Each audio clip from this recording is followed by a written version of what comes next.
आज 15 ऑगस्टच्या निमित्ताने आणि नरकस्त्री प्रकाशन तरुण भारत यांच्या सौजन्याने इथे एक छान वृक्षारोपणाचा कार्यक्रम केला आहे. पण ते वृक्षारोपण साधन असून तुळशीचे रोपं आपण सर्वजण लावतो आहे. जवळपास 25 ते 30 तुळशीची रोपं इथे आली आहेत आणि ती व्यवस्थित योग्य ठिकाणी आम्ही लावण्याचा हे घेतलेला आहे. मी खूप खूप धन्यवाद देतो तरुण भारत परिवाराचे की अशा कार्यक्रमांना ते उपकृत करतात आणि त्याची आम्ही साथ देण्याचा प्रयत्न करतो.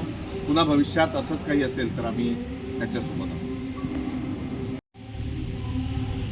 आणि तुळस ही फक्त आपल्या घराच्या समोर लावण्याचं एक झाड असा त्याचा अर्थ पकडू नका किंवा पकडत नाही म्हणा. आपल्या हिंदू संस्कृतीमध्ये तुळशीला खूप अनन्यसाधारण असं महत्त्व आहे आणि तुळस ही जेवढी पूजा अर्चांमध्ये तेवढीच आयुर्वेदामध्ये सुद्धा वापरली जाते आणि तुळशीचा वापर आमच्या पदार्थांमध्ये सुद्धा होतो.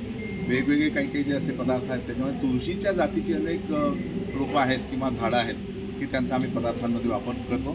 तर जास्तीत जास्त तुळस तुम्ही घरात लावा. त्याच्यामुळे हवा जी आहे तुमची ती सुद्धा शुद्ध असते आणि तुळस काही वाईट नाही. आपण जाता येता तिचं पाणी खातो.